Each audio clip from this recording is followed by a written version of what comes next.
का माल तो मिलकर रहेगा, लेकिन या अल्लाह तेरे दीन के मिशन को लेकर दुनिया में जिंदा रहूंगा। अगर मैं चला भी गया तो जब तक दुनिया में तेरा दीन रहेगा, जब तक मेरा मिशन रहेगा। सुभान आला हज़रत दुनिया से गए हुए 100 साल हो गए, 105 साल मिशन जिंदा है। बोलो जिंदा है क्या नहीं है? जब भी कोई सलाम पढ़ता मुस्तफा जाने रहमत पे लाखों सलाम, जमाना कहता है ये आला हज़रत का मिशन है, जमाना कहता है आला हज़रत का सलाम है? बोलो है क्या नहीं है? कान खोल खोल के सुनो, मिशन जिंदा है। और दुनिया में आने वालों, ऐसे काम कर जाओ, तुम चले जाओ, तुम्हारा मिशन जिंदा रह जाए। बहुत बड़ी बात करने लगा हूं मैं, मिशन जिंदा रह जाए। ये मदरसा है, इसे बनाया तुमने, तुम दुनिया से चले जाओगे, मदरसा रह जाएगा। इसमें तालीम होगी, तुम दुनिया से चले जाओगे, वो तालीम बाकी रह जाएगी। इसमें कुरान पढ़ाया जाता रहेगा, तुम दुनिया से चले जाओगे, कुरान बाकी रहेगा। तुम्हारे हेल्प से, तुम्हारी सपोर्ट से, तुम्हारी मदद से जिस बच्चे ने कुरान पढ़ लिया, वो बच्चा जहां तक जाएगा, जितना कुरान पढ़ेगा, जितने शागिर्द बनाएगा, उस सबका सवाब तुम्हें मरने के बाद भी कब्र में मिलता रहेगा। कितना बड़ा मिशन है, बोलो कितना बड़ा मिशन है। और लोगों, कुरान को हल्का मत समझा करो। तुम अगर ये चाहते हो कि हम IAS IPS बने, सुभान अल्लाह, मैं तो अपनी कौम को कहता हूँ कि बाहर निकलो, IAS भी बनो, IPS भी बनो, मैं तो कहता हूँ इंजीनियर भी बनो, डॉक्टर भी बनो, प्रोफेसर भी बनो, मगर कान खोल करके सुनो, सबसे पहले तुम दीन सीख लो, 2-3 साल कुरान पढ़ लो, 2-3 साल कुरान सीख लो, खुदा की कसम, फिर डॉक्टर बनोगे, डॉक्टर लाजवाब होगा, IAS बनोगे, IAS लाजवाब होगा, IPS बनोगे, IPS लाजवाब होगा। इसलिए कि अगर दीनदार होके तू IAS बन गया तो कोई भी फैसला कुरान के खिलाफ नहीं करेगा, रिश्वत नहीं खाएगा। बात है क्या नहीं है? हमारों को पहले तो कुर्सी नहीं मिलती मुसलमानों को कोई, और मिल गई तो रिश्वत बहुत खाते हैं। और जब तुम दीन सीख के जाओगे तो इंशाअल्लाह अपनी तनख्वाह पे डिपेंड करोगे, रिश्वत नहीं खाओगे, जिस डिपार्टमेंट में जाओगे नाम रोशन कर सकते। बोलो भाई बात है कि नहीं है? जहां जाओगे नाम रोशन हो जाएगा। ये जलसे में आने वालों, तुमने उस नबी का कलमा पढ़ा है जिसका कलमा उमर इब्न खत्ताब ने पढ़ा। अब सुने, तकरीर मेरी शुरू हो गई, इंशाल्लाह मजा आएगा। देखो, जमाना हमारे पीछे पड़ा, मैं मानता हूं। जमाना हमें बुरा कह रहा है, ये भी मैं मानता हूं। जमाना आपकी मुखालफत कर रहा है, ये भी मैं मानता हूं। लेकिन कहीं ना कहीं हमारी भी खराबियां हैं, ये भी मैं मानता हूं। मानना पड़ेगा मेरे भाई, कहीं ना कहीं हमारी भी खराबियां हैं, ये भी मैं मानता हूं। बात मानेंगे कि नहीं मानेंगे? देखो, पहले मुसलमान पे इतना एतबार किया जाता था कि अगर मुसलमान किसी का पड़ोसी हो और वो कहीं सफर पे जाता तो अपना घर मुसलमान के हवाले कर जाता। कहते मेरे घर का ख्याल रखना। इससे पूछते तेरे रिश्तेदार भी थे तो बस्ती में, इनके हवाले क्यों नहीं किया? कहता मोहम्मद का जो कलमा पढ़ता है वो जान तो दे देता मगर अमानत में खयानत नहीं करता है। समझ रहे हैं? आपको नहीं समझ रहे हैं? Doctor, engineer, master, professor, IAS IPS जलसे में आने वाले अपने बच्चों को खूब बनाना। आज मैं ये आपको बता करके जा रहा हूं। मैं ये नहीं कह रहा कि सब मुफ्ती मौलवी बनाओ, IAS IPS भी बनाओ, जमीन बिक जाए मगर बनाओ। घर बेचना पड़े तो बेच दो, अपने बच्चों को बनाओ, लेकिन सबसे पहले दीन जरूर सिखाओ। क्यों? इसलिए कि अगर तूने जमीन बेच के IAS बना दिया, IPS बना दिया, कुर्सी पे बैठ के अगर वो घोटाला करेगा, रिश्वत खाएगा, तो तेरा IAS बनाना किसी काम का नहीं।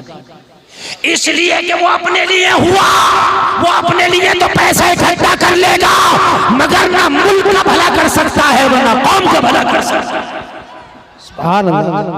उससे ना मुल्क का भला होगा ना कौम का भला होगा। और जब तेरा बेटा दीन सीख कर जाएगा, जब ये सीख करके जाएगा हराम का लुकमा खाने से बेहतर है पेट पे पत्थर बांध लिया जाए, किसी की रिश्वत लेने से बेहतर है फाका कर लिया जाए। और जब बड़ी कुर्सी पे बैठ करके वो सही फैसले करेगा, हलाल के लुकमे खाएगा, तो सारे सिस्टम को ये सबक दे देगा। और सिस्टम में रहने वालों सुन लो, दुनियादार और होता है, मोहम्मद का वफादार और होता है। सुभान अल्लाह, जिंदाबाद। दुनियादार और होता है, मोहम्मद का वफादार जोर से और होता है। ओ लोगों जरा गौर करो, गौर करो। मैं अभी हाल ही की 1 ही साल की बात बता रहा हूँ, सिर्फ 1 साल की। बिजली डिपार्टमेंट में एक जेई था मुसलमान, किसी हवाले से मेरी मुलाकात हुई, कनेक्शन नहीं हो रहा था। मैंने सोचा उनसे बात कर ली जाए।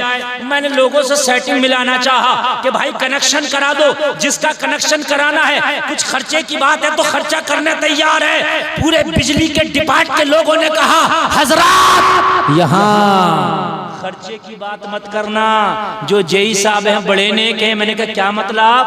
कहने लगे हजरात ये रिश्वत को ठोकर पे मारते हैं। हाय हाय, मेरा सर फख्र से ऊंचा हो गया, मेरा सर फख्र से ऊंचा हो गया। मैंने कहा कौन है? जब नाम बताया तो कोई मुस्तफा का कलमा पढ़ने वाला मोहम्मद का गुलाम था। बात है, सुभान अल्लाह। अरे भाई बात है कि नहीं? अगर आप कहीं भी सच्चाई के साथ करोगे तो नाम तेरे मजहब का ऊंचा होगा। बोलो होगा कि नहीं होगा? होगा कि नहीं होगा? अब हम तो भाई बड़ी बड़ी हमें कुर्सी मिल गई, हमने कोशिश करी, पढ़ गए, लिख गए हमारे बच्चे, उनको पता ही नहीं कि हराम हलाल क्या है, उन्हें पता ही नहीं कि रिश्वत क्या है, उन्हें पता ही नहीं कि ये जायज है कि नाजायज है। तो मुझे बताओ वो मिल्लत का नाम रोशन कहाँ करेंगे? कौम के लिए कहाँ काम किया? अपने लिए किया, मरे चले गए, बात खत्म हो गई। जैसे दूसरों ने किया वैसे इसने किया। और दीन सिखा के जब अपने बेटे को पोस्ट दिलाएगा, कुर्सी दिलाएगा, तो तेरा बच्चा फाका तो उठा सकता है, मगर खुदा की कसम उस कुर्सी का नाजायज इस्तेमाल नहीं कर सकता। बोलो बात हकीकत है कि नहीं है? लोगों आदि दुनिया पे हुकूमत करने वाला उमर इब्ने खत्ताब, जरा कान खोल के सुनना, बहुत बड़ा नाम है, बहुत बड़ा नाम है उमर इब्ने खत्ताब। जरा कान खोल करके सुनो, ऐसा काम किया, ऐसा काम किया। हजरत उमर तो दुनिया से चले गए, मगर उमर का मिशन आज भी जिंदा है। क्या बात है, सुभान अल्लाह। आज भी जिंदा है उमर का मिशन, आज भी जिंदा है। आधी दुनिया पे हुकूमत करने के बाद भी हजरत उमर का हाल ये था कि अगर भूखा हो तो हाथ से खाना खिला दें, प्यासा हो तो हाथ से पानी पिला दें, अगर बीमार हो तो खुद उसकी दवा दिला दें। उमर का हाल ये है, 23 लाख मुरब्बा मील पे मेरे उमर की हुकूमत है। जलसे में आने वालों जरा जहन हाजिर करके सुन लो, आधी दुनिया पे उमर की हुकूमत है। पोस्ट कितनी बड़ी है।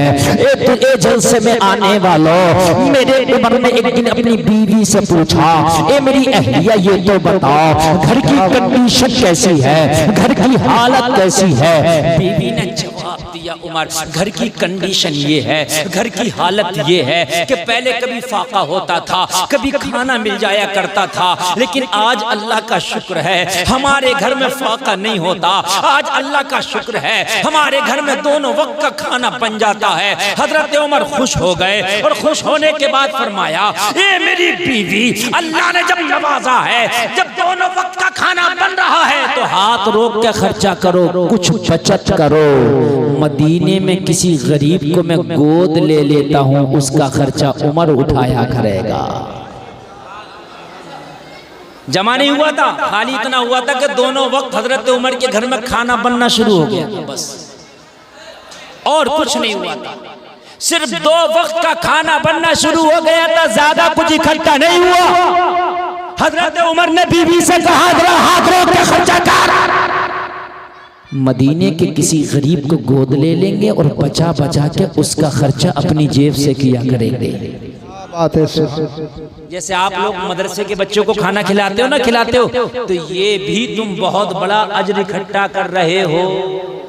जो लोग मदरसे के बच्चों को खाना खिला दें मैदान महशर में, ये बच्चे अल्लाह की बारगाह में अर्ज करेंगे, मौला तूने हमें तो जन्नत की बशारत दे दी, लेकिन कमालपुर के मदरसा में जब कारी आमिर कामिल साहब से, मौलाना सैफ साहब से हम पढ़ते थे तो ये कमालपुर का तेरा बंदा हमें खाना खिलाता था। या अल्लाह आज इसे क्या बदला मिलेगा।